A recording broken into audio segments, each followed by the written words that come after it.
What's up, guys? My name is Steve, and this is Tech Teardown.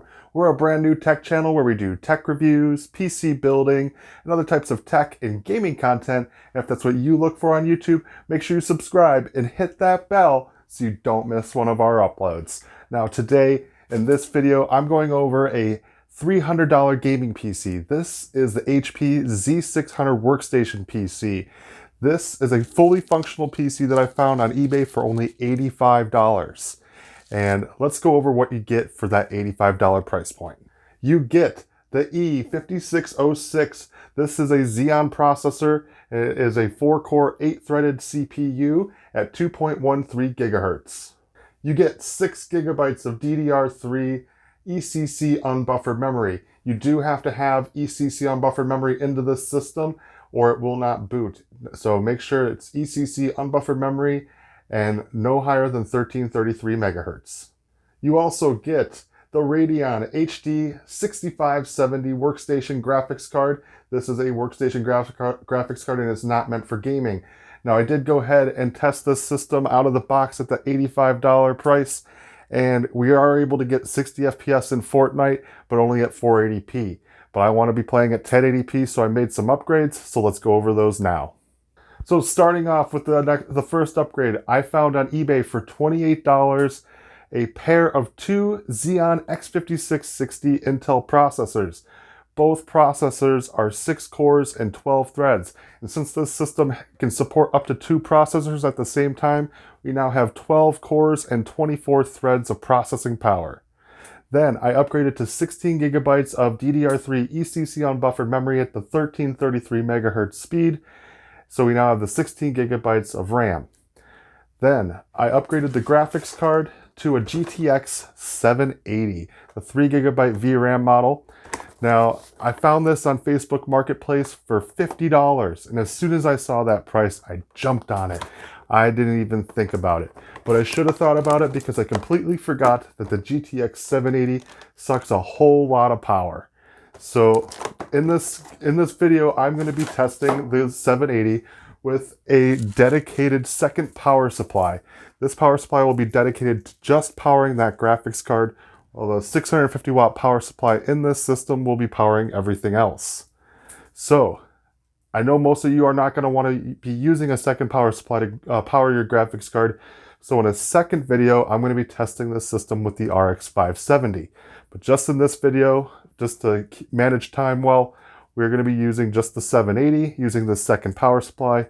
And then in a couple days, I'll be uploading a second video covering the same system, but with the RX 570. All right, so with that GTX 780 in there, this is going to come out to about a $300 gaming PC. And if you go with the RX 570, which we'll cover in another video, that's going to bring it to about $350 to $400. So with all that being said, let's go. I'm going to show you the insides of this computer, and then we'll get started on those benchmarks. All right, so opening up the case is pretty simple. Just pull the latch, and it pops off. Now, so looking in here, as you can see, we have the 2 processors. I have 2 coolers on here, and I had to buy this cooler separately. I have my GTX 780, and this is a little power adapter I had because it only has a 6-pin power here. So if I can pull this off here, it's not quite easy. All right, so I bought this adapter. You have a 6-pin connector. Power supply right here has 6 pins. So, and this splits it off to 2 8-pins or 6+2s. And the GTX 780 takes an 8-pin and a 6-pin. So that's what I have right here. So the insides of this computer are not going to look nice. Here is cool. You just pull this tab down, and then you can pull this out, and there is our memory. And the memory is cooled by this fan here. So that's really cool. And then the power supply, if you needed to ever swap this out because it died, because it's a server computer, you just pull this down, pull it out, and then you can easily swap back in a new power supply. Other than that, here are your hard drive bays. Comes with a optical drive for DVDs. So these are pretty easy. You just pull this down and you pull it out. there is our, and so putting it back in. So along that wall here, we have the data and the power ports right here. So as soon as you push it back in, it will be powered. It's pretty simple. All right. So now I'm going to show you guys how to hook up a second power supply. So this is our second power supply. So first thing we're going to do is we're going to get this 6-pin hooked up here. So now this is going to be powering the graphics card. Now we have the power cable. We're going to plug in the power to this. All right. So now there's no power switch on this power supply. So in order to get this started, the first thing you want to do is you want to power on the graphics card before you even turn on the rest of the computer. So to do this, you have to have a jumper cable. These you can just buy separately for like $1 typically, or most water cooling kits come with these, and that's where I got mine, is from my water cooling kit. So you plug it in, and it'll jump the power supply, and you can hear that the power supply is now on. Graphics card is getting power, and then we can press the power button on the system now. Remember to not turn on this system and then plug in the graphics card. You want the graphics card powered first and then turn on the computer. All right, so I'm gonna cut over to getting this system hooked up for you guys, and then we will start benchmarking it.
All right, so we've wrapped up all the benchmarks. Let me know down in the comments, what do you think of the performance of this $300 gaming PC? I know that you're probably not going to want to have to deal with that second power supply. So in a second video, I'm going to release in a couple days a follow-up showing the performance benchmarks of the RX 570, and I've already done them. Let me tell you, it's better performance. So if you want to see that, make sure you subscribe and hit that bell so you don't miss that upload. And then also in the future, I'm going to do another follow-up showing the performance in workflow, like video rendering, etc., versus my $3,000 gaming PC. So make sure you subscribe and hit the bell so you don't miss any of those uploads. So moving on, we're going to go over this HP Z600 a little bit more because you need to know some things before you buy it. First off, this computer is very proprietary, meaning you're not going to be able to overclock it, and HP is very particular about what kind of hard drives and SSDs that it'll accept. I've heard some people had luck with the Samsung Evo SSDs. Some did not have so much luck. So I went to the HP support site and I found SSDs that were supported by HP. They were mostly HP branded, but they were sold out, so they linked us to Micron SSDs, which I found for $40 on eBay. Now, with those SSDs, the interface on the motherboard here is only SATA 2.0. So it is much slower than what you're used to now on more modern PCs, but still pretty manageable to work with. But speaking with speeds, you also have to deal with only USB 2.0 on this computer. So I use a portable SSD through USB to transfer my games from my main computer to computers that I test in videos on this channel. And dealing with USB 2.0 really put a damper on my workflow. It took over an hour to transfer Battlefield 1 from the portable SSD to the hard drive on the computer. So really did not like having to deal with USB 2.0 again. But I do have a solution for you if you do want to pick something up like this, or you need USB 3.0, more USB 3.0 ports on your own computer. I found on Amazon about $15 to $20 for a little card that goes right into your PCI Express slot. And then on your back, you'll have about 5 or 6 more USB 3.0 ports. So if you're interested in that, I'll leave links to Amazon, their Amazon affiliate links, if you want to pick something up like that. All right, guys, so I think that's all you should really need to know about this computer. If you have any questions, let me know down in the comments. Or if you have questions about anything else related to computers, just let me know down in the comments or hit me up on Twitter. I'm always available to answer any questions or just to talk. So if you like this video, please, guys, give it a like. If you want to see more from us, subscribe and hit that bell. And we'll see you guys in the next video.